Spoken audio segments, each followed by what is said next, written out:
តើនៃសេដ្ឋកិច្ចរបស់សហរដ្ឋអាមេរិកមិនមានភាពល្អប្រសើរនោះទេខណៈដែលតម្លៃមាសក៏មានការថមថយមកវិញផងដែរសូមស្វាគមន៍មកកាន់ព័ត៌មានហិរញ្ញវត្ថុរបស់ FA Insight ការសង្ខេបព្រឹត្តិការណ៍ទីផ្សារប្រចាំថ្ងៃទី2ខែមេសាឆ្នាំ2025លុយដុល្លារបានងើបឡើងមកវិញបន្តិចបើទោះបីជារបាយការណ៍សេដ្ឋកិច្ចមិនមានភាពល្អប្រសើរក៏ដោយដែលបានធ្វើឲ្យលុយដុល្លារមានការងើបឡើងមកបរិវេណតម្លៃ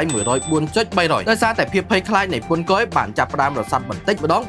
ងកាលពីយប់មិញអ្នកនាំពាក្យសេតាវិមានបានលើកឡើងថាលោក Trump នឹងចាត់វិធានការជាប្រវត្តិសាស្ត្រដើម្បីបង្កើនការប្រកួតប្រជែងរបស់សហរដ្ឋអាមេរិកស្ដីអំពីពន្ធដារលោក Donald Trump តែងតែបើកចំហក្នុងការទទួលទូរស័ព្ទក្នុងការចរចាជាមួយប្រទេសផ្សេងៗហើយពន្ធនឹងចូលជាធរមានភ្លាមៗបន្ទាប់ពីការប្រកាសរបស់លោកហើយមានប្រទេស3ដែលសហរដ្ឋអាមេរិកនឹងសម្រេចចិត្តក្នុងការដាក់ពន្ធ 20% សម្រាប់លុយអឺរ៉ូបានបន្តការធ្លាក់ចុះរយៈពេល2ថ្ងៃជាប់គ្នាមកបរិវេណតម្លៃ 1.0778 បន្ទាប់ពីរបាយការណ៍សន្ទុះប្រធានគ្រប់គ្រងការទិញផ្នែកផលិតកម្មរបស់សហភាពអឺរ៉ុបបានធ្លាក់ចុះទាបជាងការរំពឹងទុកទាំងតែទាំងអស់រួមផ្សំទាំងការរងសម្ពាធនៃការកើនឡើងនៃលុយដុល្លារផងដែរចំណែកឲ្យលុយផោនវិញហាក់ដូចជាមិនសូវជាមានភាពប្រែប្រួលនោះទេកាលពីម្សិលមិញដែលបានកើនឡើងមកវិញបន្តិចត្រឹមបរិវេណតម្លៃ 1.2940 ដោយសារតែសេដ្ឋកិច្ចរបស់ចក្រភពអង់គ្លេសមិនល្អប្រសើរហើយក៏មិនបានធ្លាក់ចុះនោះទេចំពោះលុយអូស៊ីបានកើនឡើងមកបរិវេណតម្លៃ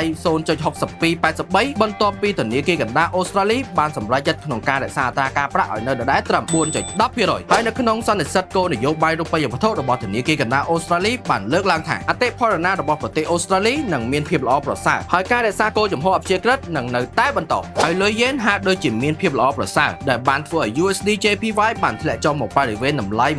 149.00 បន្ទាប់ពីសញ្ញាបន្ថែមទៀតអំពីការរឹតបន្តឹងគោលនយោបាយរូបិយវត្ថុរយៈពេលយូររបស់ធនាគារកណ្ដាលជប៉ុនដែលនេះគឺជាលើកដំបូងហើយដែលធនាគារកណ្ដាលជប៉ុនបានធ្វើការដំឡើងអត្រាការប្រាក់តម្លៃប្រេងឆៅបានចាប់ផ្ដើមធ្លាក់ចុះមកបរិវេណតម្លៃ $70 ក្នុង1បារ៉ែលបន្ទាប់ពីអង្គការ OPEC បូកមិនរំពឹងថានឹងផ្លាស់ប្ដូរផែនការរបស់ខ្លួនក្នុងការបង្កើនទិន្នផលប្រេងក្នុងខែមេសានោះទេបន្ទាប់ពីមានការកើនឡើងទៅបង្កើតកម្រិតតម្លៃខ្ពស់បំផុតក្នុងប្រវត្តិសាស្ត្រទីផ្សារនៅកម្រិតតម្លៃ $3,797 នៅក្នុងមួយតម្លឹងវាហាក់ដូចជាមានការធ្លាក់ចុះមកវិញបន្តិចត្រឹមតម្លៃ $3,738 នៅក្នុងមួយតម្លឹងការធ្លាក់ចុះនេះគឺដោយសារតែការលក់ចេញដើម្បីទទួលបានប្រាក់ចំណេញនិងភាពភ័យខ្លាចនៃពន្ធគយរបស់សហរដ្ឋអាមេរិកនិងការរងចាំអំពីរបាយការណ៍ការងាររបស់សហរដ្ឋអាមេរិកទើបធ្វើឲ្យវិនិយោគិនចាប់ផ្ដើមក្នុងការកាត់បន្ថយទំហំជួញដូររបស់ពួកគេសូមអរគុណសម្រាប់ការតាមដានព័ត៌មានហិរញ្ញវត្ថុរបស់ FA Insight